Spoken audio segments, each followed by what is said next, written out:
예, 하나님 말씀 보겠습니다. 마태복음 13장 3절부터 8절 말씀까지 제가 봉독하겠습니다.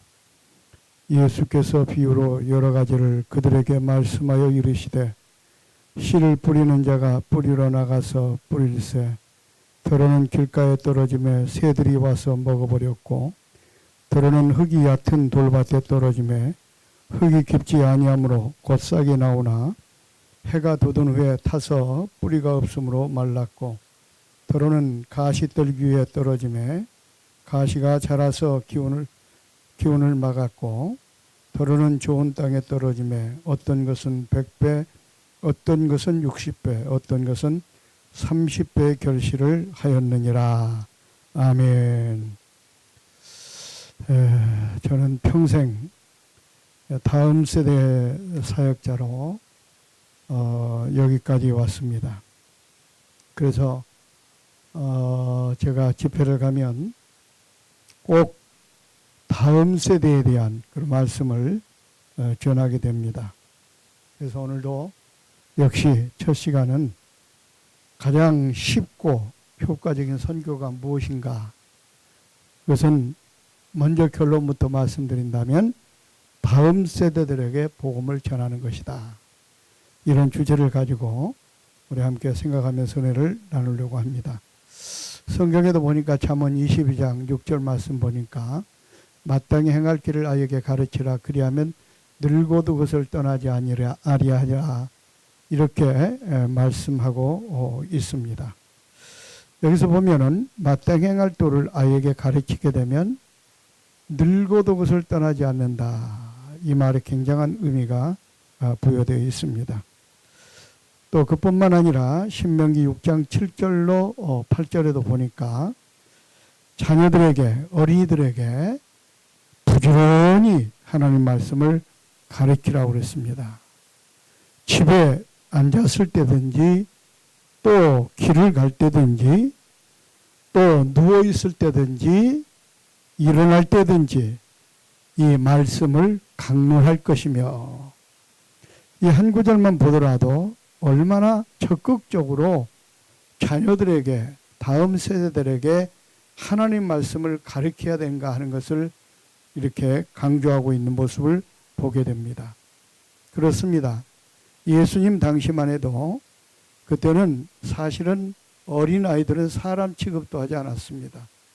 그래서 또 모임에서 숫자를 카운트할 때도 애들은 빼놓고 카운트할 정도로 그런 어떤 시기였음에도 불구하고 예수님께서는 어린 영혼을 얼마나 귀하게 여기시고 사랑하셨는지 모릅니다. 예수님께서 많은 이적과 기적을 행하니까 수많은 사람들이 예수님께 몰려듭니다. 역시 어린이들도 예수님 소식을 듣고 많은 어린이들이 예수님께 찾아왔습니다.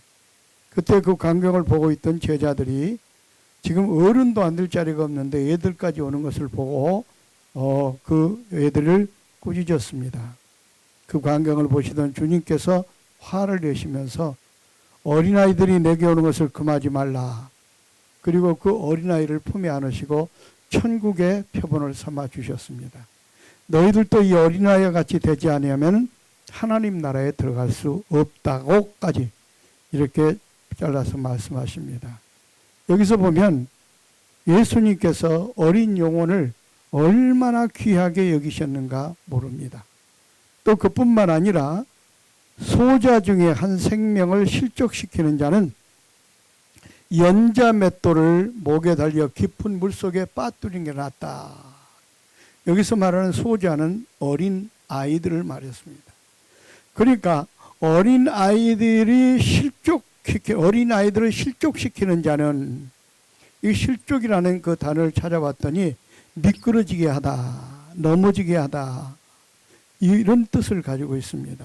그러니까 이 어린 세대들이 세상에 넘어지고 미끄러지고 이런 것을 보고도 방치하거나 그만두게 되면 바로 연자 맷돌을 목에 달려서 깊은 물속에 빠뜨리는 것보다 더 큰 죄라고 하는 그런 의미입니다.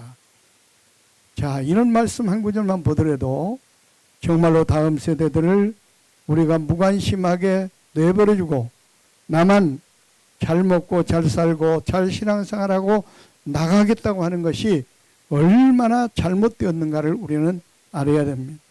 왜냐하면 지금 세속의 물결에 얼마나 수많은 다음 세대들이 지금 탈선하고 있습니까? 넘어지고 있습니까? 미끄러지고 있습니까? 그런데도 불구하고 그것을 방치하고 있다고 한다면 그걸 미끄러지게 하는 그런 실족시키는 죄를 범하는 것이다, 그 말입니다. 자, 그렇다면 예수님께서 왜 이렇게 다음 세대 어린 심령들에 대해서 그렇게 귀하게 여기시고 가치를 높이 평가하셨는가 하는 것입니다. 오늘의 어린이가 내일의 미래이기 때문에 그렇습니다. 국가의 미래요, 교회의 미래요, 우리 가정의 미래요, 내일이기 때문에 그렇습니다. 그래서 우리 기독교는 어떤 면으로부터는 현세보다도 내세의 종교입니다. 현세는 미래를 준비하는 종교가 바로 기독교입니다. 그렇기 때문에 우리 주님께서도 현 세대의 장년층보다는 미래 세대를 위해서 관심을 가지고 투자하고 애를 써야 된다고 하는 것을 이런 모습을 통해서 우리에게 강조하고 있다. 저는 그렇게 생각합니다. 저는 이 사실을 일찍이 깨달았습니다. 그래서 저는 신학교 들어가서부터 그 다음 세대들에게 복음을 전하는 일에 최선을 다했습니다. 그런데 하면 할수록 하나님께서 너무나 기뻐하는 일이다 하는 걸 제가 체험하게 되었고, 그러다 보니까 시편 37편 4절을 보니까 뭐라고 그랬습니까? 여호와를 기뻐하라, 그리하면 내 마음의 소원을 이루어 주시리라 그랬습니다. 하나님께서 기뻐하는 사역이라는 걸 알고 그 일을 위해 충성했더니 하나님께서 내가 그동안 계획하고 바랐고 기도했던 것들이 다 이루어지는 그런 축복을 제가 받게 되었습니다. 그래서 이 시간에 다음 세대들에게 우리가 복음을 전하고 그들을 신앙으로 양육하는 일이 얼마나 중요한가, 여기에 초점을 맞춰서 우리가 잠깐 생각하면서 우리가 은혜를 나누고자 합니다.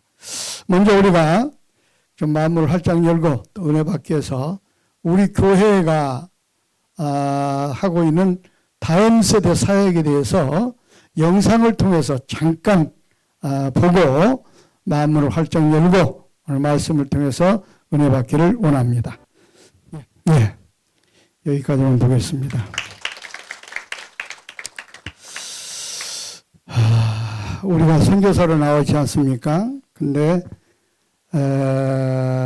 다음 세대들에게 복음을 전하는 것은 정말 쉽고 가치가 있고 또 중요한 선교다. 이것은 제 말이 아니고 아리토리 목사님께서 일찍이 그런 말씀을 했습니다. 세계에서 가장 쉽고 효과적인 선교는 15세 미만의 어린 학생들에게 복음을 전하는 것이다. 우리가 잘 아는 대로 아리토리 목사 훌륭한 목회자요, 훌륭한 선교사요, 훌륭한 신학자로서 평생을 보내면서 그분이 깨달은 것이 그거예요. 어른들에게 복음을 전하는 것 물론 중요한데 그보다도 중요한 것은 바로 뭐냐, 15세 미만의 어린 학생들에게 복음을 전하는 게 훨씬 가치가 있다. 또 가장 쉬운 선교라고 이렇게 그가 역설을 했습니다. 그렇습니다. 오늘 마태복음 본문에 마태복음 13장에 보면 씨 뿌리는 비유가 나옵니다. 이 씨가 뭡니까? 하나님의 말씀을 지금 뿌리는 그런 장면이죠. 그런데 거기 보면은 네 종류의 밭이 등장합니다. 길가와 같은 밭, 돌접과 같은 밭, 가시떨과 같은 밭, 옥토와 같은 밭. 그런데 그 밭을 우리 사람의 마음밭이라고 그랬어요. 마음밭. 그 어떤 복음을 전하는 사람이 가서 씨를, 말씀을 뿌립니다. 그러니까 복음을 전합니다. 그런데 처음에 길가와 같은 마음밭에 복음의 씨앗이 떨어졌어요. 말씀이 떨어졌는데 이 길가와 같은 마음밭은 너무나 굳었고 딱딱하다 보니까 씨가 떨어졌지만은 뿌리를 내리지 못하고 싹을 내지 못합니다. 그러니까 사탄이 와서 그 말씀을 가져가 버렸다고 그랬습니다. 자, 우리 선교하는 복음을 전하는 교회의 입장에서 한번 생각해 본다면 어떤 면으로 볼 때는 많은 시간을 투자하고 우리가 많은 물질을 투자해서 열심히 씨를 뿌렸는데 결국 헛수고로 끝난 거예요. 왜? 말씀의 복음을 전했지만은 복음을 받는 그 대상인 사람이 그 말씀을 수용을 못하니까 사탄이 그 말씀을 가져가 버리니까 결국 헛수고로 끝난 겁니다. 그런데 옥토리씨가 떨어졌을 때는 어떻게 됐습니까? 100배, 60배, 30배 열매가 맺혔다는 거예요. 자, 그럼 귀하게 우리가 복음의 씨앗을 뿌릴 바에 이렇게 효과가 있는 밭에 복음의 씨앗을 뿌려야 되지 않겠느냐 그 말입니다. 그렇다면 뭐 4종류의 밭이지만은 뭐 시간 관계상 2종류의 밭은 그러면 여기 길가와 같은 마음밭은 어떤 사람들, 어떤 연령층을 말하는 것일까? 저는 노년들의 마음밭이라고 생각합니다. 왜요? 평생 세속에 찌들어 살면서 이리 찌들고 저리 찌들고 마음이 강팍할 대로 강팍해도 굳어질 대로 굳어진 겁니다. 그러니까 그 마음밭에 복음의 씨앗이 떨어지지만 수용을 못하는 거예요. 실제로 제가 목회하면서 보니까 정말 노인들에게 복음을 전하는 것이 하나님 말씀을 가르쳐서 그들을 변화시킨다는 게 얼마나 힘든지 몰라요. 그걸 피부로 제가 느꼈어요. 우리에게 정액이라는 할머니가 계셨는데요.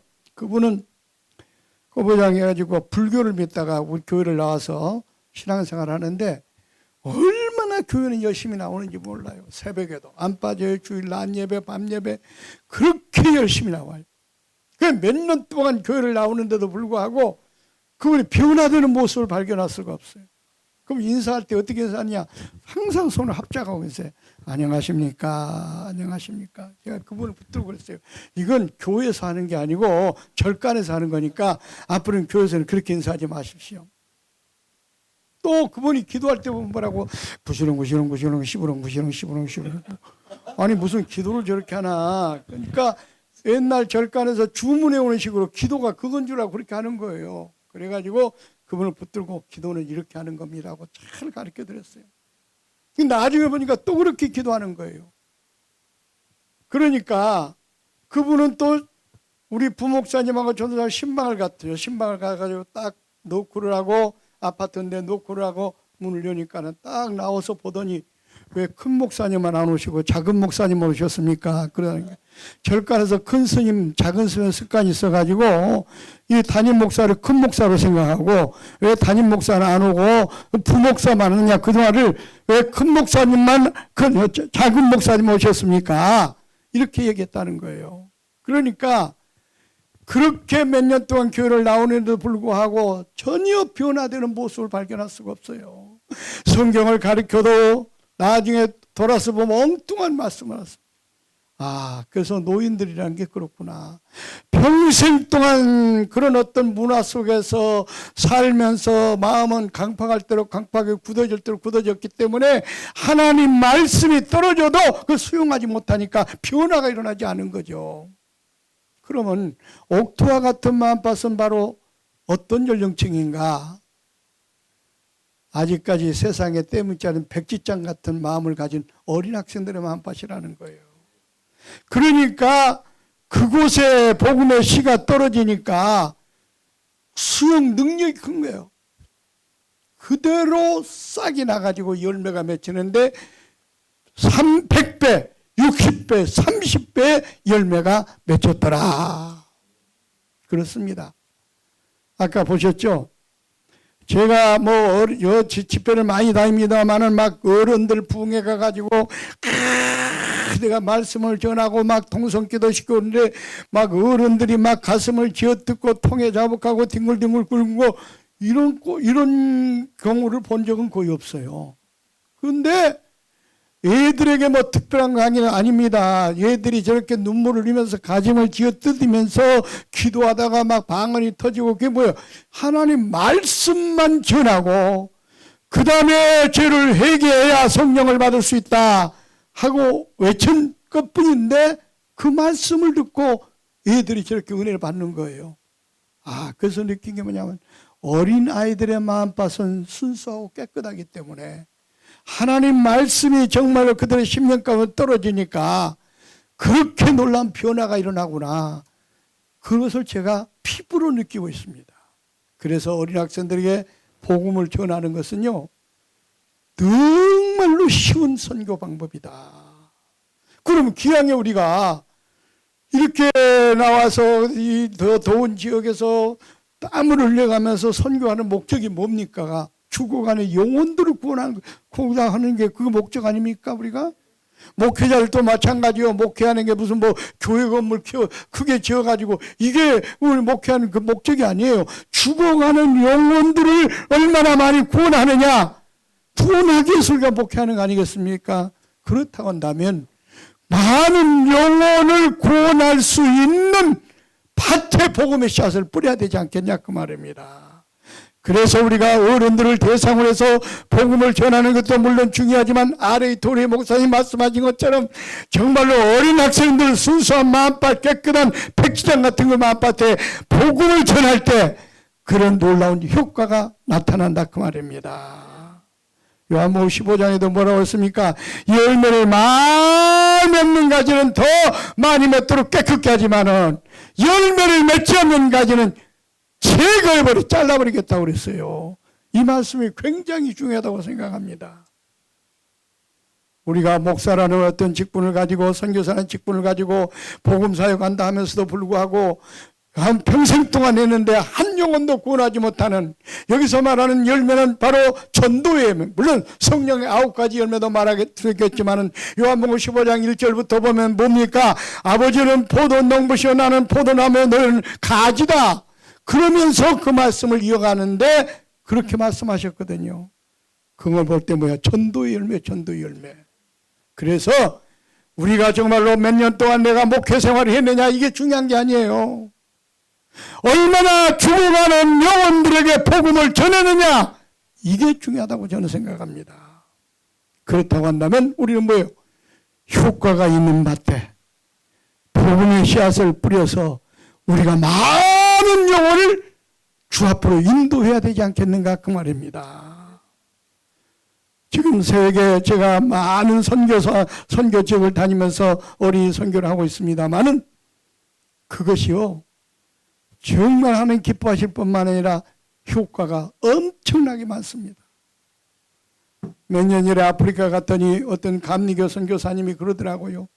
자기는 거기서 7년 동안 선교 활동했는데 겨우 한 사람밖에 전도를 못했다는 거예요. 한 사람 그 사람을 구원시켜가지고 세례를 주고 저 성도로 만들었다는 거예요. 저는 그래서 그런 얘기를 했습니다. 그 한 사람은 7년 동안에 만약에 어른이 아닌 어린 학생들을 대상으로 해서 복음을 전했다고 한다면 수많은 영혼을 건졌을 겁니다. 그런 얘기를 했습니다. 그렇지 않습니까? 실제로 지금 우리 안병훈 선교사님이 개척했던 그 지역에 지금 우리 박찬수 선교사라고 가서 지금 하고 있는데 그 친구는 우리 교회 출신이에요.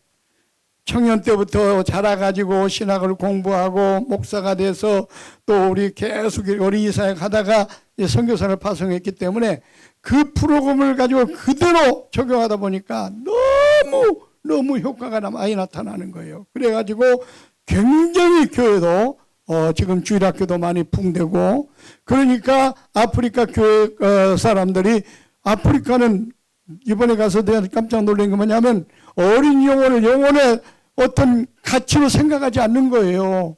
예수님 당시처럼 애들은 숫자도 넣지 않은 것처럼 그 주일학교가 없는 거야 아프리카 교회가.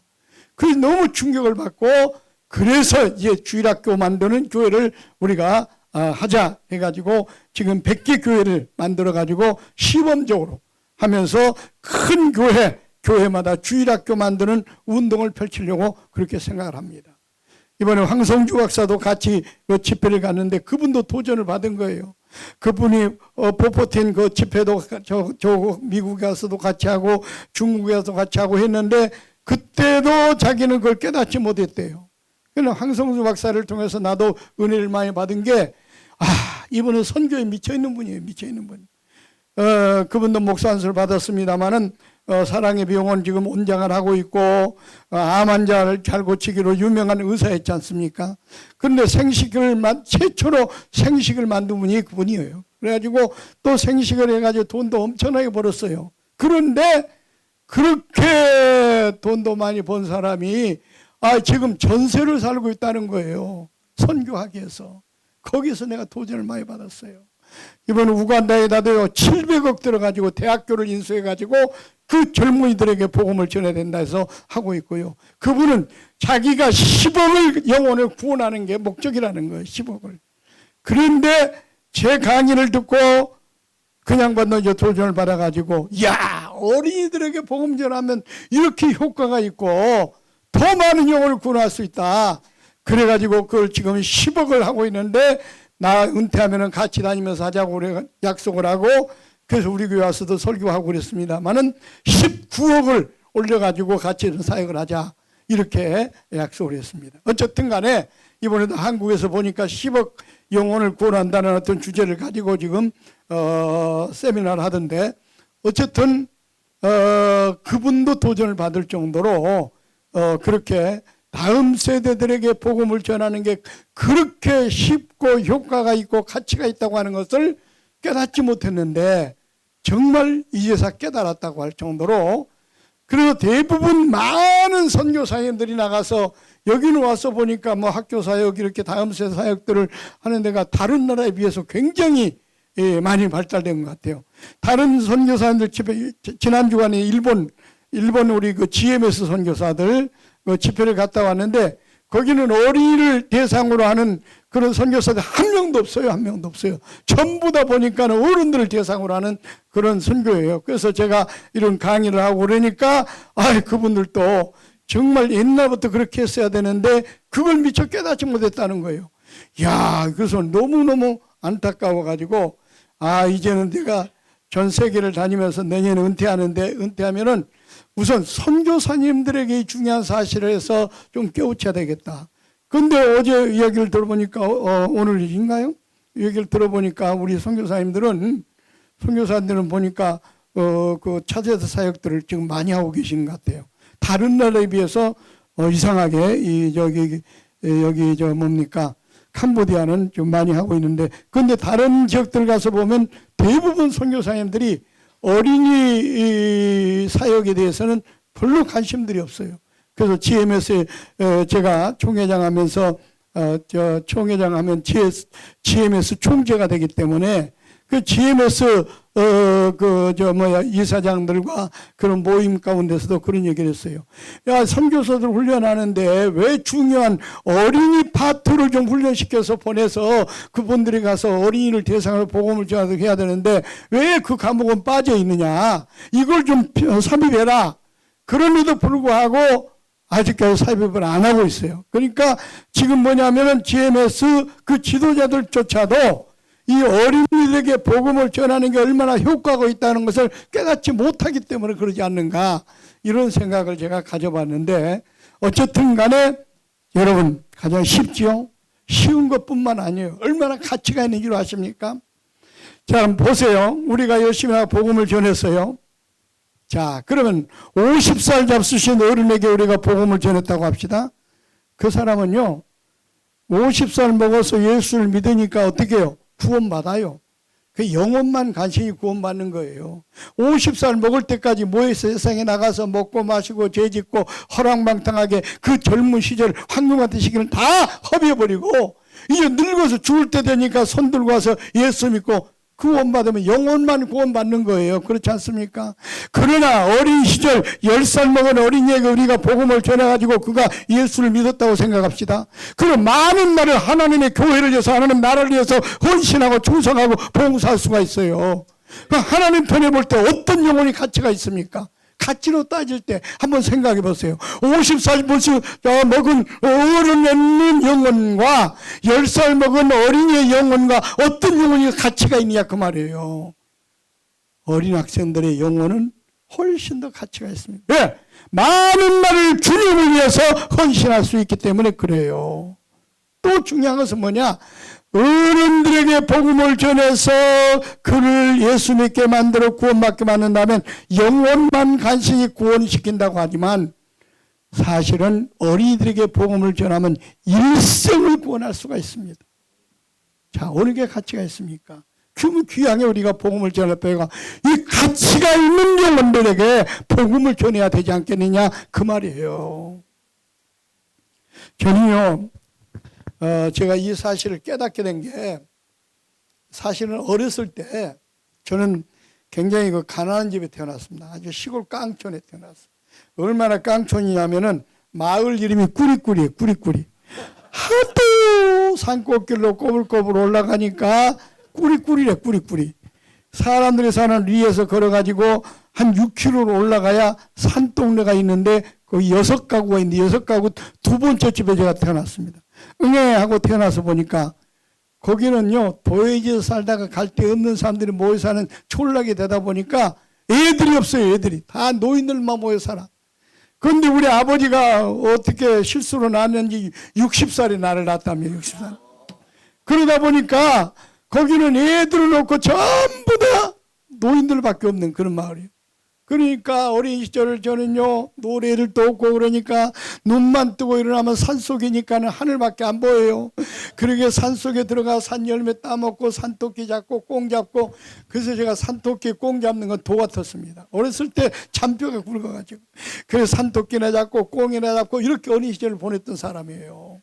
근데 우리 아버지 어머니가 노년에 저를 만들으라고 그냥 골병에 들었는지 병치레 하시다가 또 일찍 돌아가셨어요. 그러다 보니까 형님스라에 제가 자라게 됐어요. 형님스라에.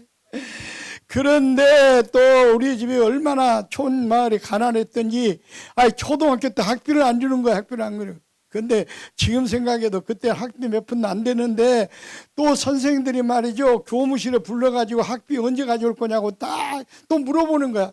그게 창피해가지고 저는 초등학교 6학년 때 중퇴하고 말았어요. 중퇴하고 말았어요. 그런데 놀라운 사실은요 초등학교 2학년 때 제가 교회를 다니게 됐어요. 복음을 받게 됐어요. 6가구밖에 살지 않는데 한 가구가 이사를 가고 한 가구가 이사를 왔는데 그 가정이 예수 믿는 가정이었던 거예요. 그런데 예수 믿는 가정인데 그분들이요 어린 저를 전도하려고요 얼마나 공을 들이는지 몰라요. 맛있는 음식도 만들어주고요. 그때 시골에서 맛있는 음식이라 해봐야 뭐 밀가리 가지고 전 만들어주는 거 이런 것도 해주고요. 그 다음에 1원짜리 동전 하나 손에 쥐어주면서 교회 가자고 얼마나 꼬시는지. 그래서 그분들이 그 설득에 교회를 한번 처음 가봤습니다. 이야, 교회를, 그것도 면도 다른 면회, 시골에는 교회가 많지 않잖아요. 그 면도 다른 면회가 있는 교회예요. 그러니까 산을 3개씩 넘어야 그 교회를 가는 그런 장소가 있는 교회예요. 그래서 그분들을 따라서 교회를 갔는데 교회가 어떤 것인지도 모르고 처음 갔는데 너무 좋은 거예요. 왜? 산골 마을에 살다 보니까 사람 구경도 못하는 촌놈이 그러니까 사람들도 많지요. 또 내 또래 애들도 있지요.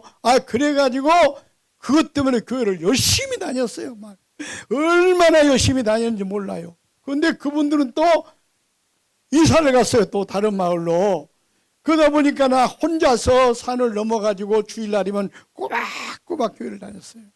그러다 보니까는 먼 데서도 불구하고 교회에 빠지지 않고 나온다고 해서 성탄절 때 가면은 내가 좀 특성상도 받고 그랬어요. 그때 신약성경 조그만 거 하나 주는 게 그게 제일 우수상이었는데 그것밖에.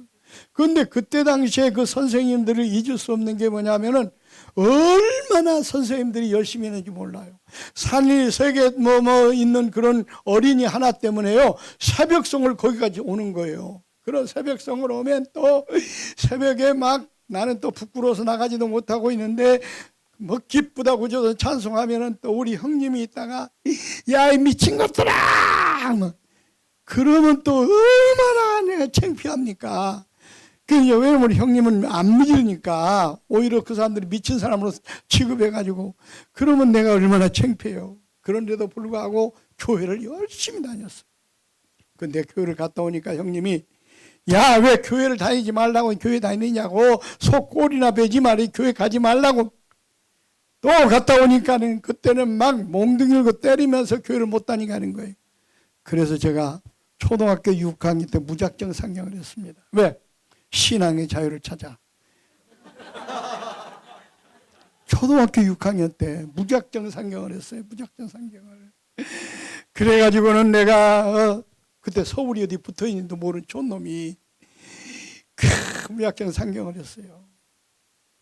근데 그 너무 산골마을에 살다 보니까 문화 혜택을 받지 못해가지고 그때만 해도 기차가 어떻게 생기지도 모르는 촌놈이 열차를 타고 그 완행 열차를 타고 서울역에 오는데 거기서 4시인가 타는데 서울역에는 새벽 5시 반인가 뭐 도착하는 그런 그 12시간 반 걸리는 열차였다고 그래요. 그런데 열차를 처음 타보니까 이건 신발을 신고 타는 건지 벗고 타는 건지 모를 정도로 그렇게 촌놈이었어요. 그래가 이 열차에 딱 몸을 싣고 열차가 치치국 달리는데요. 처음 타보니까 얼마나 신기합니까? 내가 그때까지 내가 타본 것이라고는 나무밖에 타본 적이 없는 그런 촌놈이 열차를 처음 타니까 얼마나 신기하겠어요. 너무 신기해가지고 열차를 타고 칙칙칙 달리다. 이야, 열차가 미끄러져 달리는데요. 너무 신기한 거예요. 그래서 창밖을 내다봤습니다. 그랬더니 저쪽에는 산들도 들판도 집들도 가로등들도 막 쏜살같이 이리로 막 도망을 치는데 시각적으로 느끼는 거지만 처음 경험한 거니까 그게 또 너무 신기한 거예요. 이야, 신기하다. 그걸 구경하며 서울을 향해 갑니다. 아마 저 전라도 저 목포에서 가까운 그런 끝에서 가까운 데서 열차를 탔으니까 서울역까지 가는 데는 12시간 반 걸리니까 4시에 차를 탔으니까 아마 중간 정도, 아마 전라북도 정읍 정도 왔는지 날이 컴컴해지는 거예요. 날이 컴컴해지는 거예요. 날이 컴컴해지니까 어떤 일이 일어나느냐? 이 열차간에 전기불이 딱 켜지는데 그걸 처음 보니까 또 얼마나 신기합니까? 야, 이게 뭐야? 왜? 시골에서 그껏 봐봐야 호롱불밖에 안 봐요. 호롱불, 등잔불. 아세요, 여러분들? 아마 젊은 세대들은 잘 모를 것 같은데 이 등잔불 얘기하든가 하니까 또 이 생각나는데 그때는요 등잔불 하나 켜놓고 겨울만 되면은 속옷 벗어가지고 이 잡는 게 모든 식구들이 둘러앉아가지고 이가 얼마나 많았던지 호롱불 하나 켜놓고 이 잡는 게 그래 큰 이 잡아가지고 손톱으로 치기면 피가 툭툭 터지고요. 얼마나 재미있는지 몰라. 이건 안 잡아본 사람들은 몰라요. 안 잡아본 사람은 몰라요. 재밌습니다. 그런데 또 이 조그만 썩갈이 난 눈에 뭘 보이지도 않잖아요. 그러면 그 지저분한 팬티를 이빨로 막 자근자근 씹어가지고 잡기도 하고 막 그랬다니까요, 옛날에.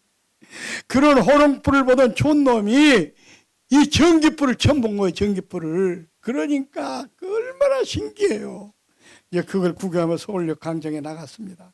그 과정 속에도 뭐 신기한 일이 많은데 서울역 광장에 나갔는데 새벽 시간에 그때는 통행금지도 있을 텐데 사람들이 막 버글버글한 거예요. 이야, 막 사람들이 막 버글버글하고 막 차들은 띠띠빵빵 왔다 갔다 하고 그래 촌놈이 정신이 없어요.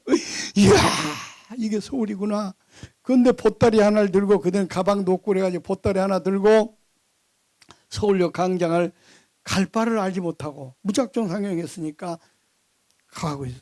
그런데 서울역 건너편에 그때는 빌딩도 없었어요. 대우 빌딩 같은 빌딩도 없어요. 컴컴한데 탁 건너편에 불덩어리가 떨어지는 거예요. 빨간 불덩어리가 딱 떨어지는 거예요. 이야, 저게 뭐야? 봤더니 쫙 퍼져요. 그러더니 또 노란색이 나타났다가 쫙, 파란색이 나타나가 쫙 퍼져요. 그러더니 보니까 병이 나타나요.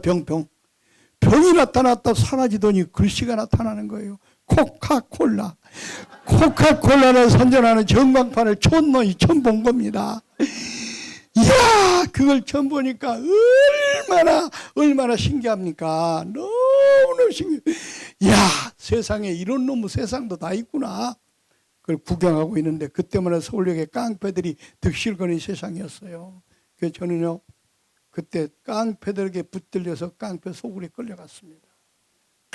깡패 소굴, 거마한 조직이었어요. 깡패 소굴. 깡패 두목이 그냥 딱 나를 보더니 뭐라고 그러더니 참 똘똘하게 생겼구나 그래요.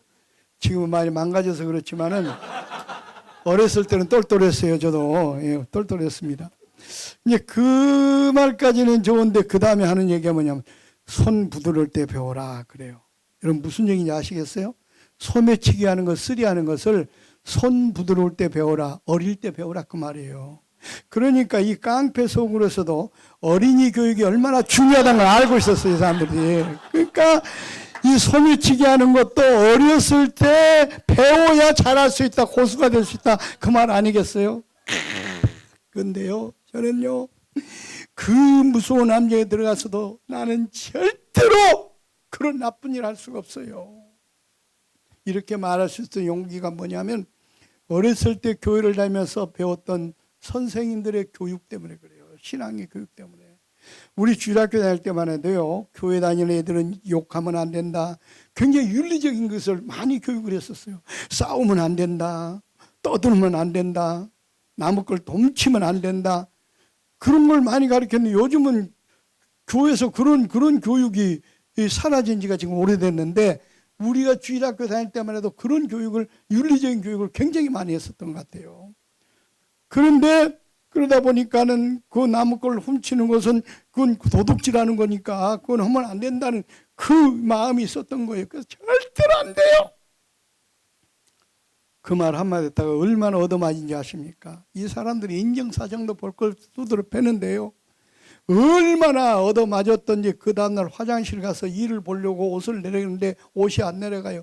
궁둥이가 터져가지고 피가 나가지고 엉겨부터 떨어지질 않는 거예요. 그렇게 맞으면서도 나는 절대로 그 일을 할 수 없습니다, 이렇게 담대하게 말할 수 있었다 그 말입니다.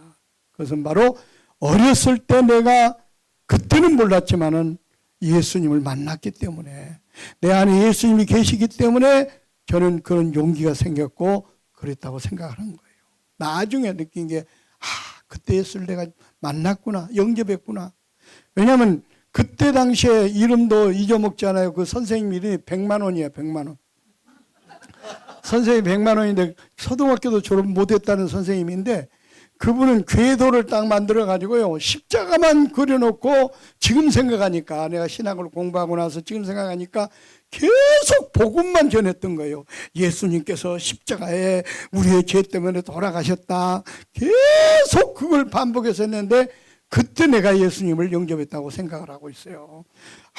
그래서 그 100만 원이란 그 선생님이 나중에 내가 신학을 하면서 그 잊어지질 않는 거야. 그래가지고 내가 이제 개척을 해가지고 이제 그분은 이제 소식을 듣고 안 거예요. 저는 이제 무작정 상을 하고 그다음에 뭐 그때까지만 해도 군대 가기 전까지만 해도 고향을 안 갔기 때문에 저는 고향에 돌아가는 일을 전혀 모르는데, 근데 이제 그때를 아는 거예요. 이 사람들은 신문이나 아마 또 무슨 천을 통해서 내가 목사가 됐다는 것을 알고 있었던 것 같아요. 그래가지고 이제 우리 교회 입당 예배 드리는데 국민의회에다 신문 광고를 했는데 그걸 보고 그 100만 원이라는 선생님이 전화가 온 거예요. 전화가 가지고 그 전라도 말로 자네가 그 목사가 돼가지고 이렇게 교회 해가지고 이렇게 한다고 해서 너무 기뻐서 전화했다고. 그래서 내가 100만 원이라고 그래요. 100만 원. 근데 그때 당시 선생님 이름이 잊어먹지 않았기 때문에 그러시냐고 선생님. 근데 그분이 전화해가지고 자기도 지금 신학을 해가지고 목사가 돼가지고 영광에서 개척교회를 한다는 거예요. 그러시냐고. 그래가지고 그때 우리도 그 건축하고 돈도 없는데 그때 봉고차 처음 나왔을 때 봉고차를 하나 그냥 할부로 사가지고 보내드렸어요. 너무, 왜냐하면 그 선생님 때문에 내가 예수를 만나게 됐고 그 은혜가 얼마나 커요. 만약에 그때 예수를 내가 만나지 않았다면 지금 어떻게 됐겠어요? 아마 깡패 두목이 돼가지고 사람이 피나 빨아먹고 등이나 쳐먹고 사는 그런 인생이 되고 말았을 거예요. 그래서 어린 학생들에게 복음을 전하는 것은 일생까지 구원하는 가치가 있다 그 말이에요. 지금 보세요. 만약에 나를 그렇게 어렸을 때 전도하는 그 어른이 없었다고 한다면 내가 어떻게 복음을 받을 수가 있었겠어요? 그렇다고 하면 지금 어떻게 됐겠어요? 내가 지금 이렇게 세계적으로 다니면서 복음을 전하는 목사가 됐겠습니까? 좋은 놈이. 지금 생각하니까 하나님의 은혜가 얼마나 큰지 몰라요.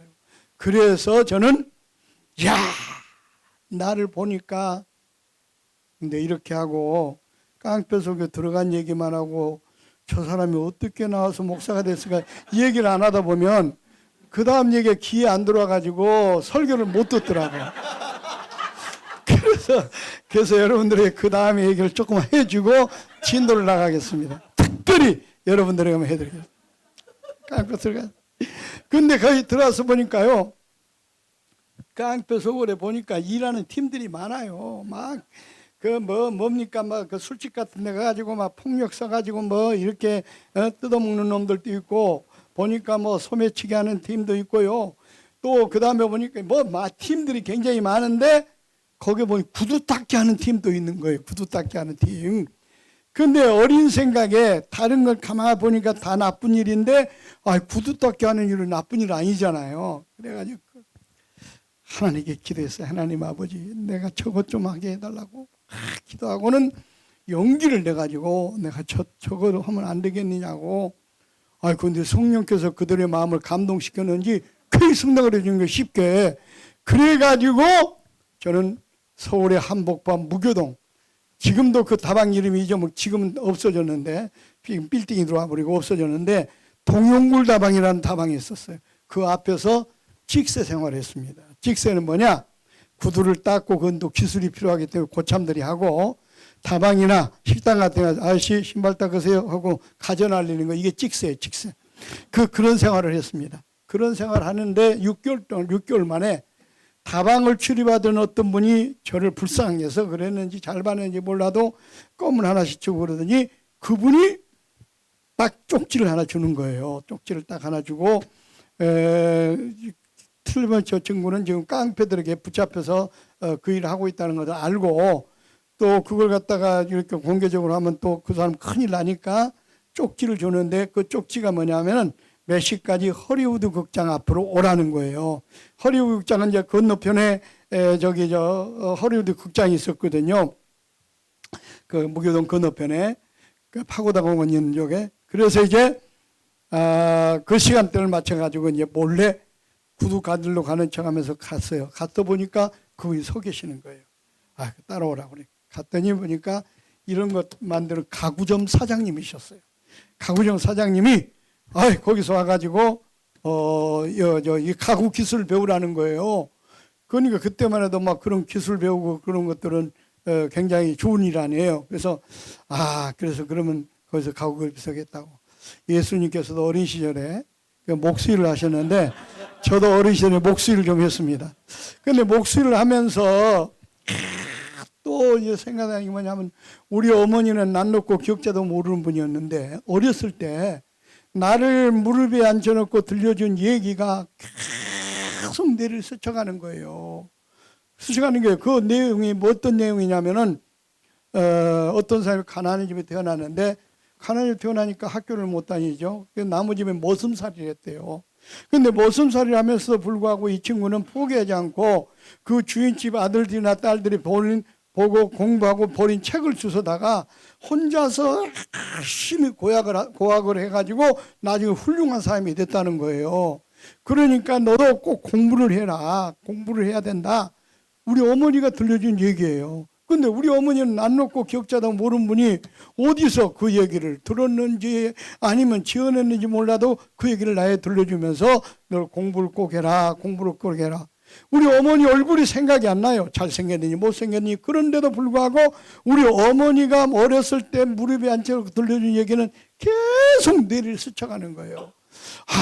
근데 거기서 지금 공부할 형편이 안 되잖아요. 지금 낮에는 일하고 밤에 가서 공부를 할 그런 야학을 한번 찾아보기도 하고. 그런데 그 떡을 팔러 다니는 그 아주머니가 있어요. 그 아주머니한테 물어봤어요. 여기 혹시 그 야간에 공부할 수 있는 데가 없냐고. 그랬더니 그분이 저쪽 어디 가면은 그런 야학 학교가 있다는 거예요. 그래가지고는 거기를 이제 일과를 끝나고 그걸 찾아갔어요. 찾아가서 보니까 근데 거기는 적어도 6시에 5시에는 퇴근해야 6시부터 수업을 시작하니까 할 수가 있다는 거예요. 근데 이 공장에서는 7시에 퇴근 시간인데 이거 불가능하잖아요. 그래서 사장님을 찾아갔어요. 사장님, 내가 2시간 먼저 출근해가지고 2시간 먼저 퇴근할 테니까 2시간 먼저 출근할 테니까 그렇게 해 주십시오. 그러니까 사장님도 가만히 생각해 보니까 그렇게 하는 게 이익이에요. 요즘은 본드라는 게 나와가지고 나무와 나무 사이를 이렇게 접착제를 붙이는데 그때는 악교, 동물뼈를 만드는 악교를 녹여가지고 그걸 가지고 접착제를 하는 그런 시기거든요. 그러니까 다른 사람들이 출근하기 전에 누군가 그 악교를 녹여놓으면 사람들이 출근하자마자 일 능률이 오르니까 사장님도 2시간 먼저 일어나가지고 그 일을 하겠다고 하니까 그렇게 승낙을 해준 거예요. 그래가지고 사회 승낙을 받고 이제 그 야학을 시작했습니다. 그래서 이야기하다가 또 밤샐 거가 와서 하고 야학을 시작했어요. 야학을 시작해가지고 공부를 하는데 고참들이 또 얼마나 핍박을 합니까? 먼저 출근한 건 인정 안 해주고 먼저 퇴근한다고 때려도 이 양반들이 막 몽둥이를 가지고 때리고 말이지. 촌에 샀다고 촌놈이라고 때리고 또 내가 고향이 전라도라고 따블뼈 깽깽이 하와이 그리고 때리고 나는 그게 무슨 뜻인지도 모르고 맞았어요. 사실 나도 괜찮게 생겼었는데 그때 맞아가지고 사실 이렇게 이야 이 공부는 해야 되겠는데 이거 미치겠어요. 그래서 공부하기 뛰쳐나왔습니다. 서울 앞 한복판에 뛰쳐나오니 갈 데가 어디가 있습니까? 그래서 저는요 중학교 고등학교 공부하는 동안에 얼마나 고생을 많이 했는데 처음에 뛰쳐나오니까 갈 데가 없어가지고 대강고등학교 담벼락에 있는 튀김장사 니아카에서 그것도 연탄불 새벽에 갈아주는 조건으로 거기서 쭈그리고 엎드리고 잠을 자고 생활했다니까요. 그러다가 나중에는 저 중앙시장 신당은 중앙시장 희망도서관이라고 있었어요. 요즘이야 도서관 시설이 좋지만 그때는 쎄때면 딱싹딱 뭐 세면 바닥에다가 그냥 뭡니까 딱딱한 책상, 딱딱한 의자 거기서 잠을 자고 생활하는 거예요. 그리고 그때는 연탄난로도 안 때 갈탄난로 됐다 갈탄난로. 그걸 하고 아침에 코를 풀면 먹물이 나올 정도로 그런 환경 속에서 생활할 수밖에 없죠. 갈 데가 없으니까. 이제 정식으로 학교를 들어갔어요. 근데 공부하는 게 목적이 있기 때문에 학교를 들어가면은 도서관비도 내야죠. 또 책도 사봐야죠. 먹고 살아야죠. 그러니까 어떻게 아르바이트를 해야 돼요. 학교만 끝나면은 아르바이트 하는 데라고 정신 뭐로 다니느냐. 여름에는 저 아이스크림 하드통 메고 장춘당 공원에 가지고 아이스크림 하드도 팔아보고요. 또 서울은행 앞에 양말도 팔아보고요. 안 해본 거 없어요. 이거 뭐 다 하려면은 보시겠. 또 방학 동안에는요 신당동, 장충동, 금호동, 이 산동 그다음에 간장도 팔아. 간장동 메고 간장 사세요. 간장도 팔아보고 그랬어요. 그때 간장 팔 때 물 타가지고 판 적도 있었어요. 나중에 회개했어요. 근데 내가 장충동 우리 교단에 합동적 교단에 장충동 교회 가서 좀 오래됐습니다만 이 집회를 하면서 이 간증을 했어요. 여기 신라 호텔도 짓기 전에 내가 여기서 저 간장 팔러 다녔다고. 그때 간장 팔 때 물 타가지고 판 적도 있었다고. 그런데 예배를 끝나고 나오는 어떤 할머니 권사님인지 집사님이 나오더니 그분도 웃으려고 했겠지만은 내가 손을 잡더니 어쩐지 그때 간장 맛이 심심하더라. 제가 지금 이렇게 웃으면서 얘기하지만 그때 당시에 소원이 뭐냐면은 뜨뜻한 방에서 2다리 쭉 뻗고 잠자는 게 소원이었고요. 하루에 3끼니 밥 먹으면 게 소원이었어요. 얼마나 고생이었으면 그게 소원이었겠습니까? 그렇게 고생을 하면서도 불구하고 그렇게 공부를 하려고 했던 것은 바로 뭐냐. 어렸을 때 우리 어머니가 나에게 들려줬던 그 얘기 때문에 그런 거예요. 그러니까 사람이 어렸을 때 어떤 영향을 받느냐에 따라서 그 사람의 장래가 달라진다 그 말입니다. 그러니까 이 중요한 시기에 우리가 하나님 말씀을 가르치는 게 얼마나 중요하냐 그 말이에요. 그러니까 우리 하나님께서 마땅히 행할 길을 아이에게 가르쳐라. 그러면 늙어도 설득하지 아니하리라 이렇게 말씀하지 않았습니까? 그래가지고요. 그 다음은 알아서 해석하십시오. 어떤 그래 고등학교 졸업하고 신학을 가고 그래가지고 목사가 됐어요. 신학교 가서도 나만큼 가난한 사람이 없었어요. 그래서 학교만 끝나면요. 신학교 내가 총신대학을 나왔는데 학교만 끝나면 다른 사람들은 대학생 돼가지고 영화도 보러 다니고 데이트도 하고 도서관 공부하고 그러는데 저는 가방 들고 버스가 아니라 책 장사였습니다. 여러분 조용한 차중에 죄송합니다. 천자문책도 팔고 사교 해야책 팔고 그 다음에 10가지 1,000원 하는 것, 뭐 손톱까지, 손톱깎이, 뭐 빗, 뭐 이런 것도 또 팔아보고요. 또 장지갑도 팔아보고요. 가위도 팔아봤습니다. 이 가위로 말씀드릴 것 같으면 영등포에 자리 잡고 있는 신신공업사에 나온 가위로 일본의 미쓰비시에서 제휴를 했기 때문에 이 가위는 절대로 부러지지 않습니다 하고 탁 때렸는데 부러져 가지고 망신을 당하기도 하고, 이런 얘기 하려면 정말 너무너무 많습니다. 어쨌든 간에 그런 사람인데 하나님께서요 신학을 공부하게 하고 어린이를 위해서 사역을 하니까 하나님께서 높여주셨어요. 그래가지고요 우리 교회도요 짧은 기간 동안에 엄청나게 부흥됐고, 나중에 내일 아마 시간에 하게 될 겁니다. 그런 역사, 히스토리를 나오게 되면은 이건 하나님의 역사가 없이는 안 될 수 있는 일들이 얼마나 많이 이루어졌는지 몰라요. 어쨌든 간에 이처럼 어린 학생들에게 복음을 전하는 것은 그 사람의 영혼뿐만 아니라 일생을 구원한다 그 말입니다. 얼마나 가치가 있습니까? 얼마나 가치가 있어요. 그 다음에 우리 선교지가, 교회가, 하나님 나라가 부흥하는 비결입니다. 우리가 뭐예요? 선교지가 부흥해야죠. 많은 영혼들이 구원을 받고 부흥해야 되지 않겠습니까? 하나님께서도 원하는 뜻이 뭐예요? 교회가 그냥 이름만 가지고 간판만 가지고 있기를 원하는 게 아니라 교회가 날로도 부흥하고 성장하기를 원하는 게 하나님의 뜻이라고요. 예?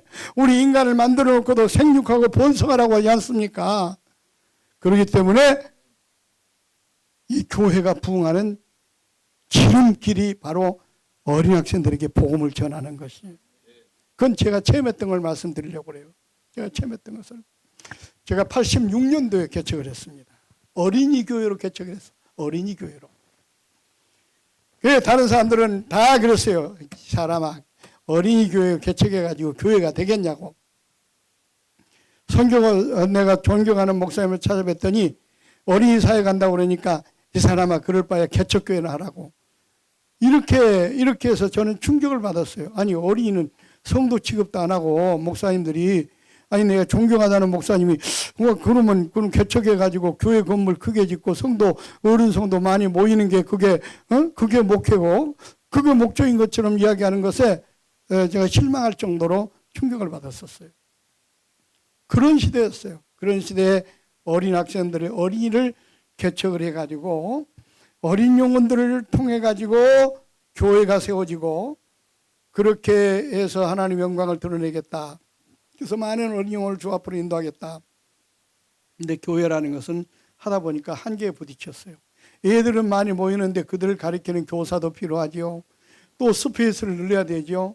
그래서 교회라는 것은 다양한 계층이 모여가지고 이 공동체를 이루어야 된다 하는 것을 나중에 깨닫게 됐어요.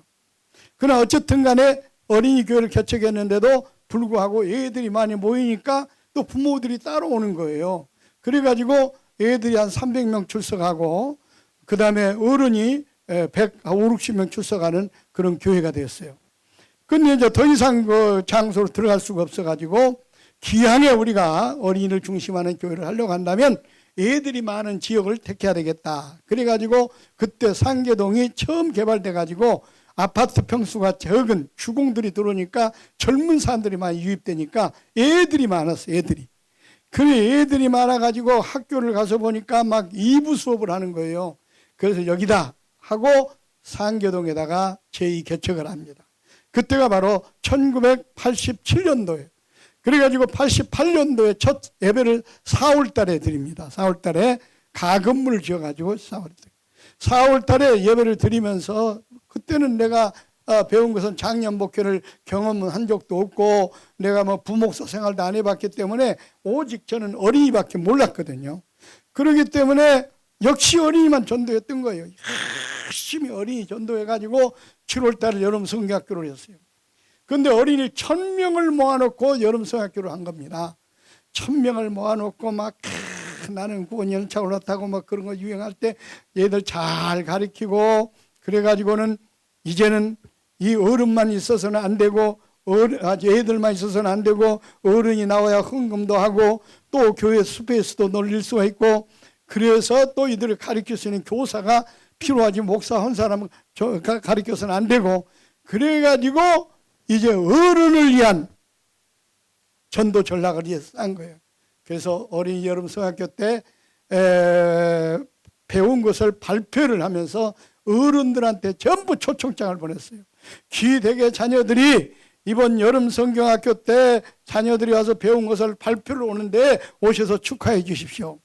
그때 깜짝 놀랐어요.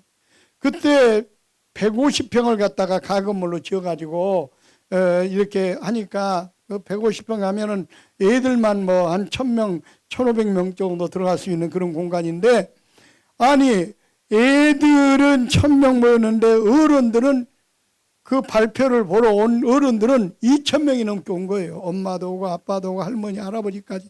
그때 느낀 게 뭐냐. 야, 요즘 부모들은 자식에 대한 애착이 이렇게 크구나 하는 걸 그때 느꼈어요. 그래가지고 전도 전략을 바로 이거다.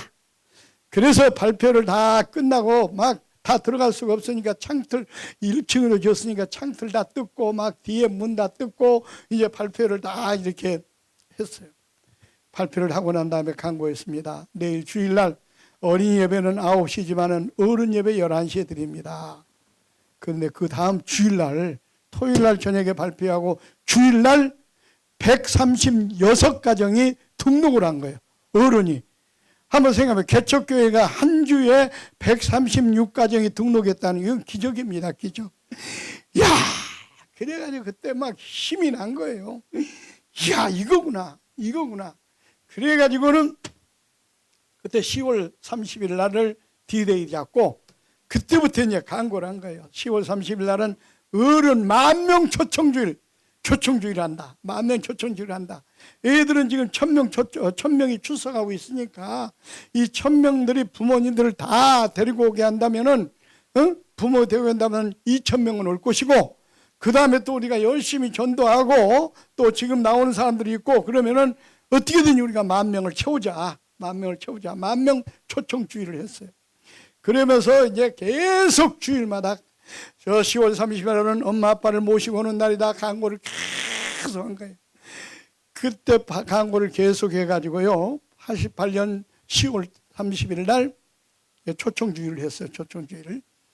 그러면서 애들한테는 엄마 아빠를 모시고 오면은 뭔가 좀 애들한테 매력 있는 것을 좀 제시해야 되니까 그때 남대문 시장 나가서 보니까 전자손목시계가 처음 나왔을 때요. 이 전자손목시계 컬러풀한 게 나왔는데 처음 나왔으니까 얼마나 신기해요. 그래서 그 예배 시간에 그때는 어린이 설교도 제가 했어요. 직접 어린이 설교했다가 광고 시간 돼가지고 그 샘플을 몇 개 돌렸어요. 얘들아 만져만 봐라 하고 다 돌렸어요. 만져만 봐라. 그리고 나서는 여러분 10월 30일 날 아빠를 모시고 오면 이 시계를 하나 더 엄마까지 모시고 오면 하나를 더 줍니다. 2개를 준다고 그러니까 얘들이 눈이 뒤집어져 가지고요. 거의 99%가 부모님들 다 모시고 왔어요. 거기는 믿는 부모님들 있고 안 믿는 부모님들 있고 침례고 안수집사도 자기 교회 안 가고 우리 교회로 오고 나중에 그분 간증을 들었는데 근데 성령께 역사해가지고 그 교회 통보도 안 하고 얘가 새벽부터 일어나가지고 오늘 우리 교회 가야 된다고 그래서 모래내 사는데 저 모래내서 이쪽 이사가지고 너는 가까운 교회 다녀라. 그리고 우리는 그 교회 간다고 그렇게 해서 다녔는데 오늘만은 우리 교회 가야 된다고 하도 아침부터 새벽부터 일어나가지고 그러기를 따라왔는데 성령께 역사해가지고 자신도 모르게 그냥 설교 듣고는 등록카드를 적어버렸다는 거예요. 등록카드를 적었대. 그래가지고 나중에 그분이 이제 우리 1월 1일 되면 산상기도회 가는데 산상기도회에 간증을 하는 거예요. 간증을. 그러니까 침례고 안수집사면 장로급인데 장로급까지도 교회로 옮길 정도로 애들 때문에 옮기죠. 그래가지고 우리 교회가요 개척한 지 6개월 만에요. 거기서 개척 6개월 만에 장년부가 500명 출석하고요. 어린이가 1000명 이상 출석하는 그런 교회로 성장을 해요. 그 다음부터 계속해서 어린이 전도를 통해 가지고 부모들이 쫄쫄 따라와 가지고 결국은 부흥하는 그런 케이스가 바로 우리 꽃동산교회입니다. 그래서 제가 자신 있게 얘기하는 거 뭐냐면, 그리고 또 그 어린이들이요 10년 되니까 성장해가지고 청년부로 올라가고 막 그러는 거예요. 그러니까 지금도 그때 개척했을 때 유치원 다니고 그런 초등학교 다니는 애들이 지금 안수 입사가 되고요.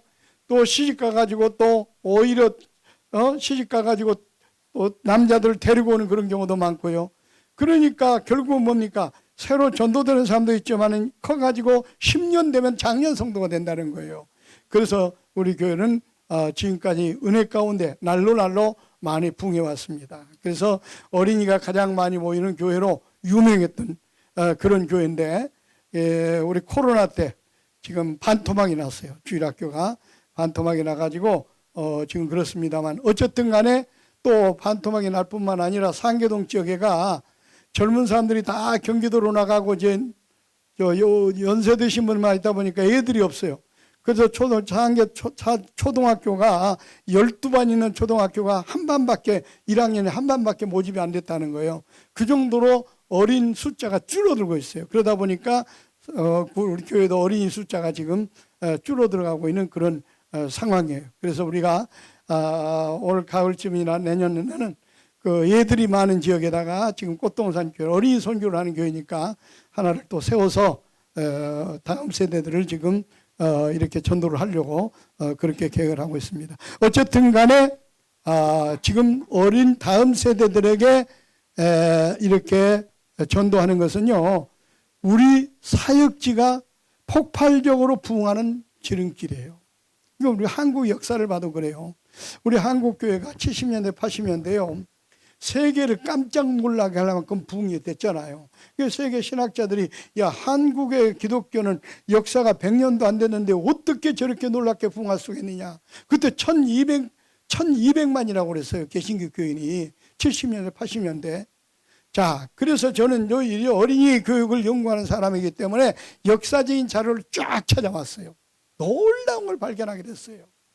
기독교 교육사를 보면요, 50년대 중반부터 60년대 중반까지를 갖다가 역사가들이 뭐라고 기록되느냐, 한국교회 주일학교 부흥기 이렇게 나와 있어요. 그래서 내가 또 역사적인 자료를 쭉 찾아보니까 6.25가 끝난 다음에 부산에서부터 피난민들에 의해 가지고요, 우리가 우리 기독교는 누르면 누를수록 일어나잖아요. 그 환난과 핍박과 전쟁통에 얼마나 그 신앙은 뜨거웠겠어요.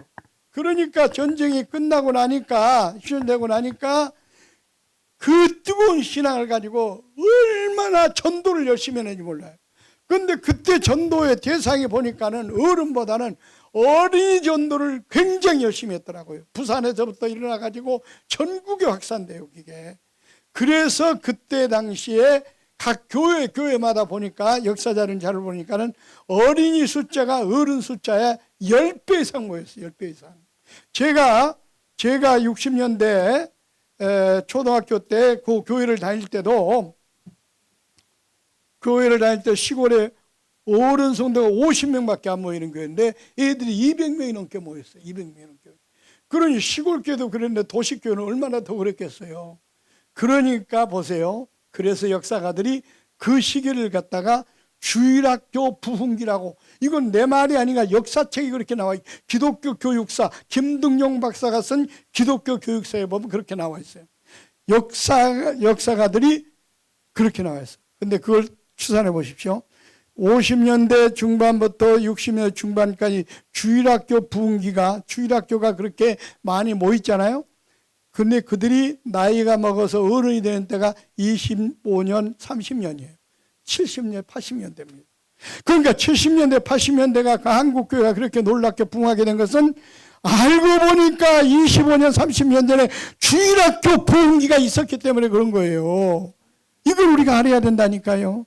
그래서 저는 계속해서 이 어린이 교육을 갖다가 어린이 선교를 연구하는 그런 거기 때문에, 그래서 70년대까지만 해도요, 주일학교가 또 많이 부흥됐어요. 여름 성학교로 하면은 애들이 구름대같이 몰려들었습니다. 그런데 80년대 들어가면서부터 주일학교에서 가방을 준다, 티셔츠를 준다, 성경학교를 해도 애들이 모이질 않아요. 85년대부터는 성경학교에 애들을 찾아보기 힘들 정도로 이제 이렇게 돼버렸어요. 그러더니 그 여파가 어떻게 미쳤어요? 90년도에 들어와가지고 2000년도에 들어와가지고요.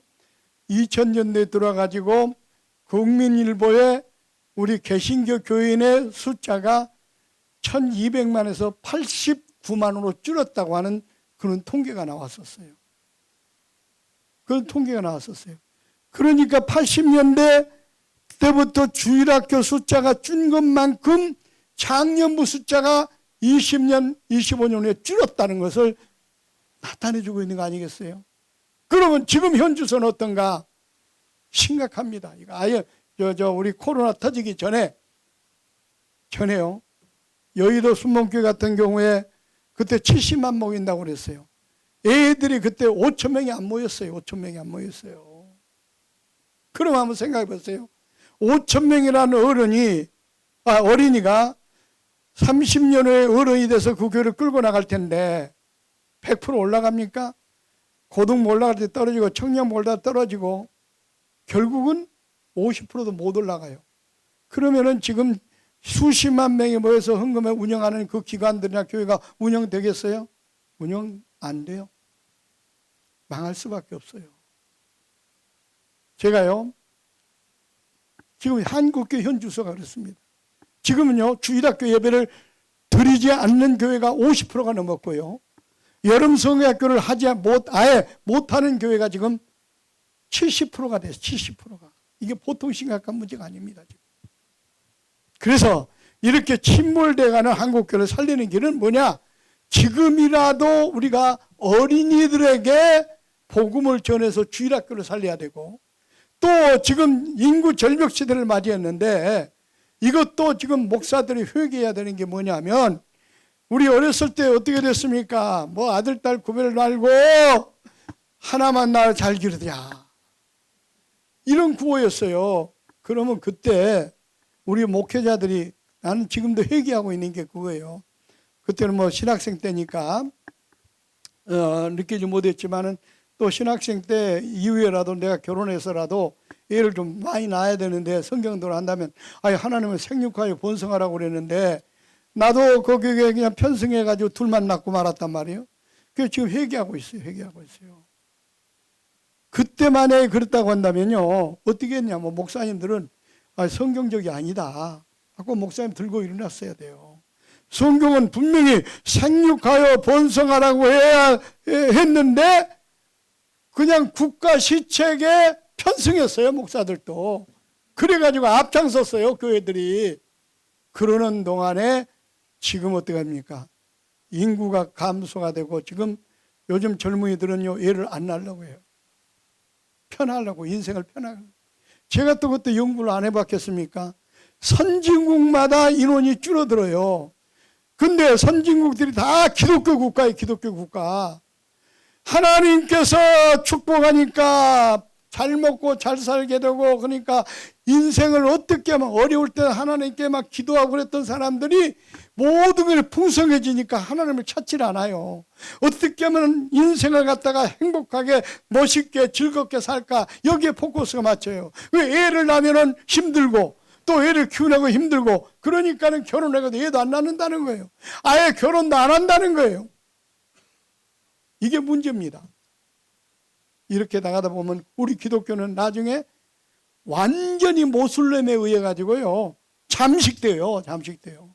왜? 기독교 국가 선진국마다 지금 먹고 살기 편하니까 하나님을 찾지 않고 어떻게 하면 내가 이 땅에 살아갈 때 편하게 살까, 그러다 보니까 애도 안 낳고 그 하나만 낳아가지고 잘 기르려고 하고, 이런 것들이 됐단 말이에요. 이게 하나님의 뜻을 역행하는 것이고요. 그러다 보면은 모슬렘은 지금 힘주시는 낳잖아요. 그러다 보니까 어떻게 돼요? 모슬렘은 인구가 그냥 급증해 나가는데 기독교 국가는 인구가 점점 줄어들어 가지고 나중에는 자동적으로 소멸될 수밖에 없는 그런 결과를 가져오게 된다, 그 말입니다. 어쨌든 간에 다음 세대를 살려고 하면 지금이라도 어린 학생들에게 복음을 전해 가지고 그 어린 학생들 기독교의 가치관을 심어줘야 돼요. 기독교의 가치관을 심어줘서 잘 많이나 생육하고 번성하도록 만들어야 된다 그 말입니다. 그래서 제가 대안학교를 하는 것도 기독교 가치관을 심어가지고 정말 선교사를 양성하는 그런 학교를 지금 국제학교를 지금 하고 있어요. 거기는 철저하게 신앙으로 기독교 가치관을 가지고 선교사로서의 우리가 사명을 감당해야 된다 이렇게 양육하고 있는데 얼마나 지금 효과가 좋은지 몰라요. 그렇게 이제 하지 않으면 앞으로 소망이 없다고 저는 그렇게 생각을 하고 있습니다. 사실은 제가요 89년도에 유럽 여행을 가서 제가 굉장히 도전을 받았던 부분이었어요. 어린이사회관 한 사람으로서 이제 그때 해외여행을 처음 갔어요. 89년도에 처음 가는데 유럽을 갔는데요 그냥 우뚝뚝한 교회 건물들이 얼마나 많은지요. 그래서 축복받은 땅이라고 그랬어요. 이렇게 교회가 많다니 축복받은 땅이라고. 그래가지고는 우리 영어는 못하지만은 관광 갔으니까 참 저 영어 못하지만 우리 현지 교회 가서 한번 예배 드려보자 주일날. 그래가지고는 관광지로 변했던 그런 교회들 가가지고 예배를 드리려고 갔는데 문이 닫혔어요. 주일날은. 아니 평일날은 그냥 문 열어놓고 관광객들 이렇게 하는데 주일날 문이 닫혀 있는 거예요. 그래서 왜 문 닫았냐고 그러니까 예배를 드리지 않은 지가 오래됐다는 거예요. 왜? 성도들이 모이지 않으니까. 어떤 교회는 철조망이 쳐 있는 교회도 있고요. 에딘버러 지역에 존 낙스 목사님 목회했던 그 지역에도 가니까는 뭐 철조망 쳐 있는 교회들도 있고요. 그 교회까지도 그렇게 기념관도 있고 엄청난 큰 교회인데 저 예배 드리는 사람들은 몇 명 안 되고. 그래서 이게 유럽이 이게 심각하구나. 그래서 주일날이기 때문에 어느 교회를 찾아가서 예배는 드려야 되니까 찾다가 갔어요. 가서 보니까는 늦게 들어갔는데 노인들만 한 60명 앉아서 예배 드리고 있는 거예요. 그래서 우리 예배를 드리고 한국에 왔으니까 목사님 만나뵙고 가자. 우리하고 예배 의식이 좀 틀려서 여긴 또 영국은 그런가 보다. 그러고는 갔는데 보니까 성공회였던 교회였던 거예요. 신부님이라고 그러더라고요. 신부님. 우리 한국에서 왔다고 그러니까 너무 반가워하는 거예요. 자기도 한국을 3번이나 갔다.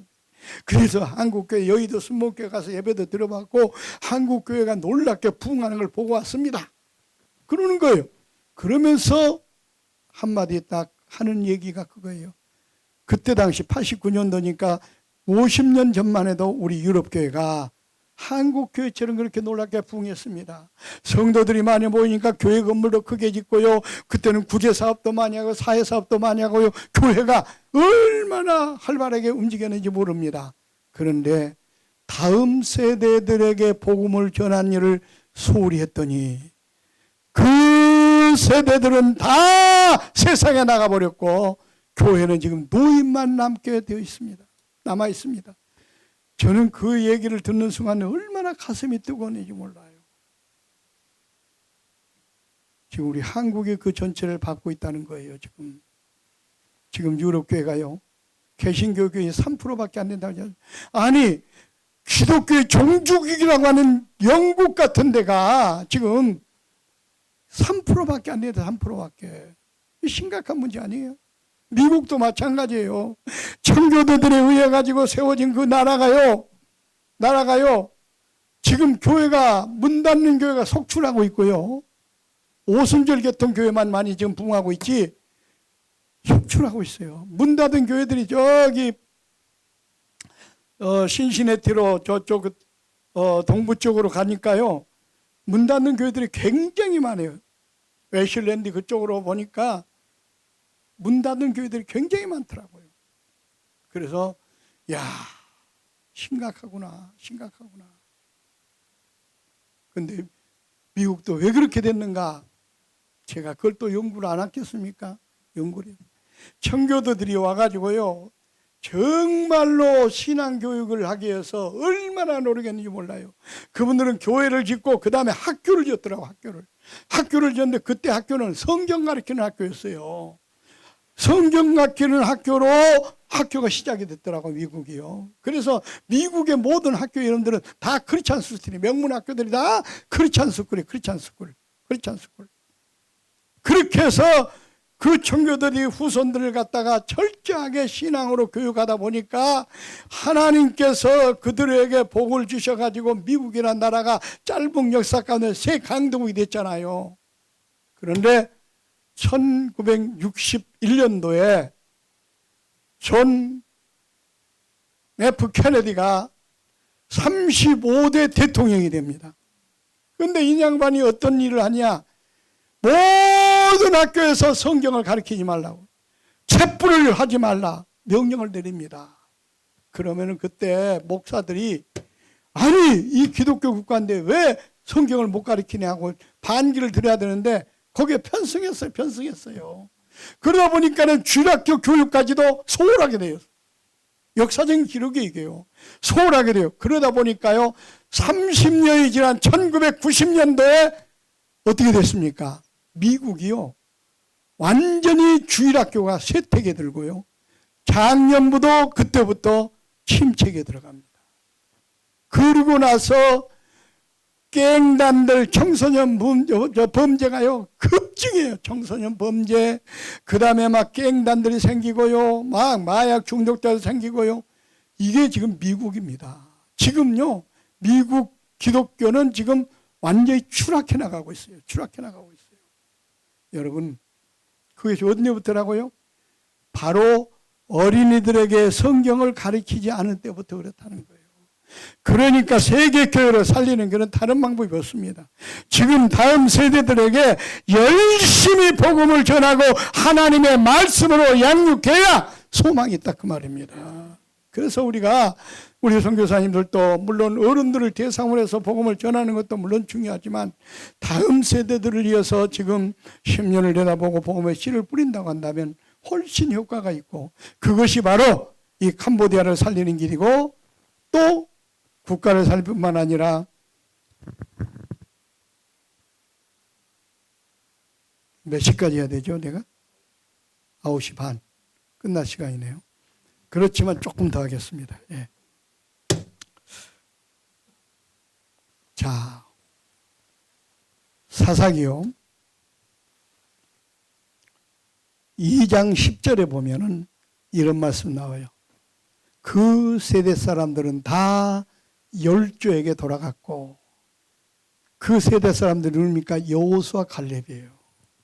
여호수아 갈렙 세대 사람들은 죽었고 다른 세대가 일어났는데 그들은 하나님을 알지 못하였고 여호와께서 이스라엘을 위하여 행하신 일도 알지 못하였더라. 여러분 이게 굉장히 중요한 얘기입니다. 여호수아 갈렙이 어떤 사람입니까? 대단한 믿음의 소유자들입니다. 엄청난 업적을 남기지 않았습니까? 그 출애굽 당시에 모세도 들어가지 못한 가나안 땅을 유일하게 두 사람만 들어갔어요. 여호수아 갈렙만. 그런 사람들이에요. 그런데 그들이 얼마나 믿음이 좋았고 얼마나 믿음으로 그 적들을 물리치고 가나안 땅을 차지해서 후손들에게 그 모든 재산을 엄청나게 물려주었습니다. 그런데 그렇게 믿음이 좋고 하나님을 위해서 평생 충성, 봉사, 헌신했던 사람들이지만 결정적인 실수가 있었어요. 그게 뭔지 아십니까? 다음 세대들에게 심지어는 아들들에게도 하나님을 가르치지 않은 거예요. 복음을 전하지 않은 거예요. 그러니까 그 아들 세대들이 일어나는데 하나님을 알지 못한 거예요. 하나님께서 이스라엘에서 그렇게 기적을 행하고 역사한 일도 모르는 거예요. 그러니까 어떡합니까? 2장 11절에 가보면 여호와께 악을 행합니다. 12절 앞서면 바알과 아스타롯을 하나님으로 섬기는 우상을. 왜? 하나님을 모르니까 이게 하나님인 줄 알고 바알과 아스타롯을 하나님으로 섬겼다니. 선택받은 이스라엘 백성들이 이게 심각한 문제예요. 이게 선택받은 이스라엘 백성들이 바알과 아스타를 섬겨. 하나님이 가장 싫어하는 죄악이 뭡니까? 우상 섬기는 죄 아닙니까? 이스라엘 역사를 보세요. 하나님에게 심판한 것은 그들이 하나님을 버리고 우상을 섬길 때 하나님께서는 심판하셨거든요. 응? 그래서 14절 가서 보면은 어떻게 되냐? 하나님께서 진노하셔서 강대국을 들어 치십니다. 그래가지고 결국은요, 이스라엘 나라가 나중에 남과 북으로 갈라지고, 북쪽은 722년에 아수르에서 완전히 망하고요. 그 남쪽 유다는 586년 7년에 바벨론에 의해서 완전히 망하게 됩니다. 그러니까 이스라엘이 그렇게 망하게 된 원인을 누가 제공했느냐? 이걸 알아야 돼요. 여호수아 갈렙이 자기들은 그렇게 열심히 기도하고 믿음으로 살고 놀라운 역사를 이뤘지만은 그 엄청난 재산을 자손들에게 물질적인 재산은 남겨주었지만은 신앙의 유산을 남겨주지 않았기 때문에 결국은 국가가 망하고 가문이 망한 거예요. 이 중요한 사실을 우리가 알아야 된다 그 말이에요. 오늘날 우리 목회자들이나 우리 사역자들이 자칫 잘못하면 이런 눈을 범할 수 있다 그런 얘기예요.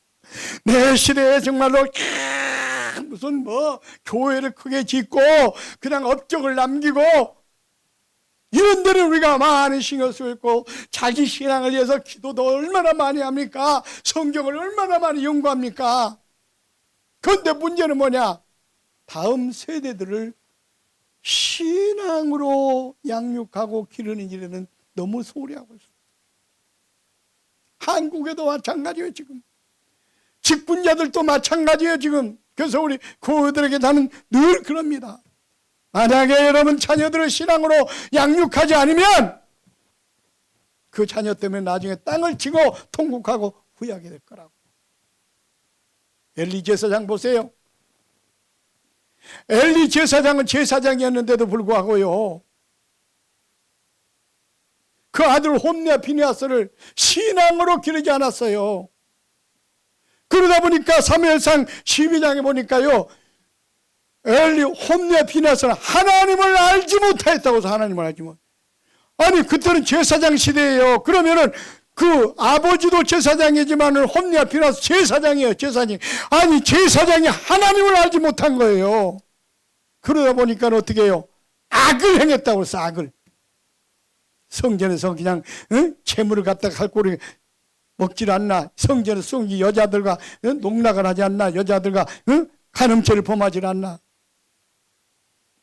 그러니까 어떻게 하나님 심판하지 않습니까? 블레셋과 전쟁이 일어났을 때요, 하나님의 법궤를 가지고 전쟁이 돼 나갑니다. 왜? 그때는 하나님 법궤를 가지고 나가면 100% 성공했거든요. 그러니까 신앙으로 한 게 아니라 그 이론적으로만 알고 한 거예요. 그런데 하나님께서 역사하시겠어요? 법궤를 빼앗깁니다. 그리고 홈리와 비느하스는 그냥 한날 한시에 그 전사하고 말아요. 그 전쟁의 소식을 기다리고 있던 엘리 제사장은 의자에 앉아있다가 그 비보를 듣고 충격을 받아 넘어져가 목이 부러져 죽고 말았어요. 그 자부는 애를 낳다가 그 비보를 듣고 충격을 받아 애 낳고 죽었어요. 그 애 이름을 보니 이가봇이라고 그랬어요. 이가봇이 뭡니까? 하나님의 영광이 이스라엘을 떠났다. 왜? 하나님의 영광이 떠나서 그 가정이 폐가 망신을 당했습니까? 제사장이 돼가지고 자기는 제사장으로서 어떤 사모일은 어떤 신앙교육을 잘 시켰을지 모르지만 자기 자식들을 신앙으로 교육하지 않았기 때문에 그런 거예요. 그러다 보니까 결국 어떻게 됐어요? 블레셋에 의해서 완전히 법궤도 뺏기고 나라도 국가도 망하게 되고 가문도 망하게 되고 그렇습니다. 그러므로 가장 중요한 것은 바로 뭐냐면 가문을 살리고 국가를 살리고 교회를 살리는 길은 다음 세대들에게 우리가 복음을 전하는 길밖에 없다고 저는 감히 말씀을 드립니다. 어른들에게 복음을 전하면 그 사람은 영원 구원받는 것으로 끝난다고 하지만, 어린이들에게 복음을 전하면, 다음 세대에 복음을 전하면 그 영혼도 구원하고 가문도 살리고 국가도 살리고 교회도 살린다 그 말이에요. 그렇기 때문에 우리가 선교의 방향에 대해서 우리가 좀 깊이 연구해야 될 필요가 있다고 저는 감히 제가 말씀을 드립니다. 그리고 하나님께서도 어린 아이의 찬미를 기뻐하신다고 하지 않았습니까? 그건 뭐냐면은 어린 영혼을 너무너무 기뻐하다는 것을 제가 깨달았어요. 내일 이제 말씀드리겠습니다만은, 저는 나처럼 정말 불쌍하고 가난한 사람이 없는데 나처럼 축복받은 사람이 없을 정도로, 내 나이에 나처럼 축복받은 사람이 없을 정도로 엄청난 축복을 받았어요. 그것이 뭐 때문이냐? 다른 게 없어요. 어린 영혼을 사랑하고 그들을 위해 복음을 전한 그 한 가지 보시고 하나님께서 축복하시더라 그 말입니다. 그렇습니다. 오늘 말씀 이제 시간이 갔기 때문에 또 내일 기회가 되면은 또 이어서 좀 말씀을 나누겠습니다만은, 정말 다음 세대에게 복음을 전하는 것은 하나님께서 너무 기뻐하는 일이고요. 침몰리 가는 세계 교회를 살리는 길이고, 또 국가를 살리는 길이고, 가문을 살리는 길이고, 그 사람의 일생까지 살리는, 이보다 더 가치 있는 일 없다고 생각합니다. 오늘 말씀에 은혜가 되시고 우리 협력해서 다음 세대를 세워 침몰돼가는 우리 세계 교회를 살리는 그런 주역들이 되시기를 주의 이름으로 축원을 드립니다. 잠깐 기도하겠습니다. 하나님, 두서 없이 말씀을 전했습니다. 그렇지만 이 말씀을 듣는 우리 선교사님들, 이 말씀이 은혜가 되게 하시고 보존이 되게 하옵소서.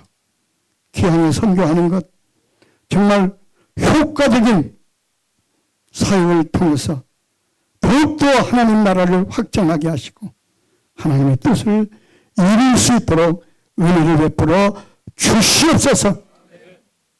부족한 점은 잠깐 말씀만 전하고 간다 할지라도 성령 하나님께서 늘 주의 종들과 함께 하셔서 동력하셔서 이들을 아름다운 이 시대에 도구로 사용해 주시옵소서. 감사드리며 예수님의 이름으로 기도하옵나이다. 아멘.